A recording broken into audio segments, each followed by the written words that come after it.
1989, left it at 92. To give you a little bit, I told you I was a third generation jarhead, and to give you a little bit of an insight as to how much I was looking forward to joining the Corps, because my father was Special Forces and everything. I still have a letter in my scrapbook from a Marine colonel saying, "Thank you for your interest in joining the United States Marine Corps. We build men. However, since you are only 14 years old, 3 more years." 2003, in February, I'm sitting at work, and my squad leader calls and said, "Okay, be prepared for an overnighter this weekend." Cool, I love overnighters. Hour later, my best friend calls me up and says, "You ready to go?" I said, "Go where?" He goes, "Well, we got to be at the Armory." I said, "Yeah, Griggs called me yesterday." He says, "Be prepared for an overnighter." He goes, "Wes, we're going to war?" I said, "Yeah, whatever, dude. Okay, fine." Call the first sergeant and ask. So I call the Armory, and my boss is looking at me, albeit I just got this job 2 days prior. First sergeant answered the phone. "Hey, how you doing, Poppy?" He's obviously Puerto Rican. I said, "Top, May just gave me a call and said, we're getting activated." He goes, "And this is on a Wednesday night." He goes, "Be here Friday morning, 07:30. Shit. My parents were in Aruba. I had to tell my kids and all this stuff. So that happened. We deployed from 2003 to 2004, 15 months in country. Truck drivers, okay, no disrespect to any infantry, and I was infantry in the Corps. As far as I know, the most dangerous MOS in Iraq was being a truck driver at 30 miles an hour in a green truck going down the highway. So, got extended twice. We were in there, and basically my service connection is PTSD, and I'm on appeal because they don't want to believe that the arthritis in the knees, no cartilage, and lower back issues. I'm having them right now, but I choose to be a trooper, and that's the Marine Corps in me. Suck it up until I'm done here. So, I'm at, let's see, 50% service connected right now for PTSD.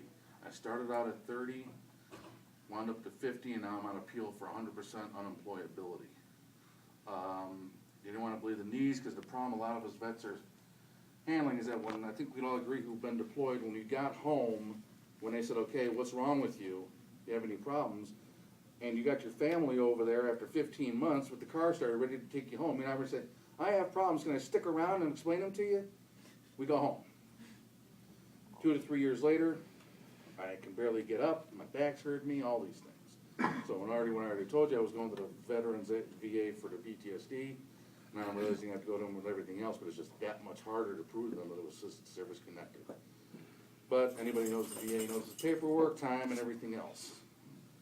So, I mean, the thing is, I can leg press 1,300 pounds, but I can't walk up a flight of stairs. Go figure. Thank God for elevators. In terms of what Healthy Minds and Healthy Bodies done for me, what they've done for me is, not only through Donna being probably one of the most amazing people I've ever met, my wife agrees with me, but it's networking. Through the socials, I have met so many people and networked with, like, the Wounded Warrior Program and other organizations.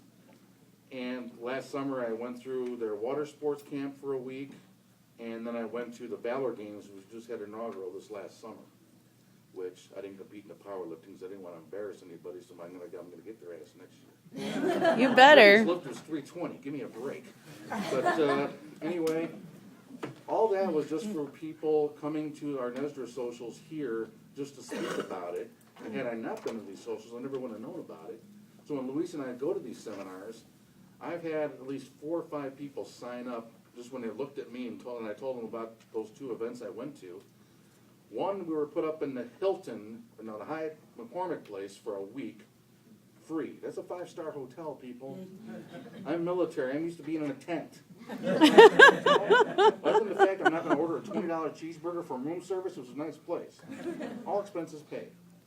The next week, I was put up at the Hilton downtown. Michigan Avenue. Paid. And it's not about the money, but it's about how these organizations treated us veterans. Now, we don't like to be called sir for the old stigmata. I don't explain it all to you. I was an officer. I worked for a living. I'm sorry, I was enlisted. I worked for a living. No offense, sir. But you realize that they said it out of respect. When you're working with veterans, it's really important to, we already know if you're, excuse the expression, full of shit or not. We can smell it a mile away, especially with wannabes. But having been a personal trainer myself, we already know that you got into this profession to help people, both physically, mentally, and emotionally. And as long as you're sincere in what you do, and I can speak for myself, I could be your greatest friend. And I enjoy the person trying to help me. Because what you do, and the reason you got into this field is so, like I said, you could help people. But when you see that transformation in a person, when you've helped them, I've had people come up to me I didn't actually personally train them, but I gave them advice, and when I see them a month later, they've lost 10, 20 pounds. You all know that feeling when you get a person who would say, thank you. It doesn't have to be a veteran. A person who say, hey, thank you for doing this. Thank you for helping me out. I personally have lost 60 pounds in the last 2 months simply because of people's motivation, healthy minds, healthy bodies. Because I want to be able to sit up here and speak about healthy minds, healthy body while having a healthy body and a healthy mind. Okay?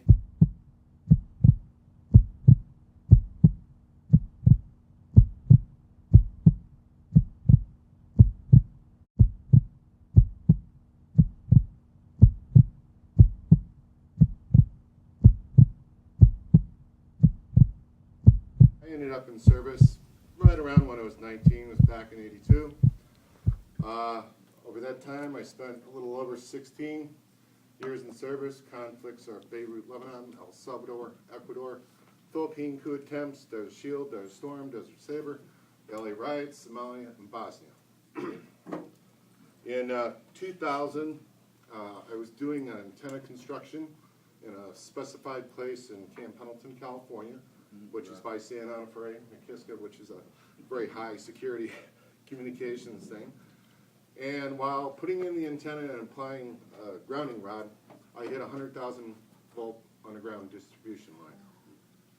So that led in the result a loss of my arm above the elbow and my right leg below the knee. And then I got a couple of other injuries from the burnout.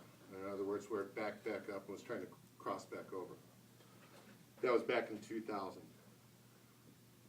Much like the physical therapy thing, after I got done, I had 10 operations. There was 3 amputations total. First they took the wrist, they looked at the elbow was gone, so then they took that. The rest was debriding because there's a thermal burn. So it's much like getting cooked in a microwave. You cook yourself from the inside out. So the tissue is always dying. So they have to be very methodical. So the different operations were actually debriding operations, removing the dead flesh to see what they had actually left to work with. The 10th one being skin graft. So I have a skin graft over the fasciotomy that they had here. And I had no bicep, just triceps.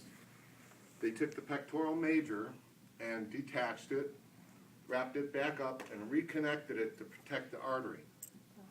All right, so I can't use crutches or I'll pass out. I skydive, I scuba dive, I teach scuba diving, I run 5Ks, I bike, I do everything I used to do. This program is imperative to get the other veterans in shape, maintaining the shape. Socials are great, just like it is. It's big networking is the big key.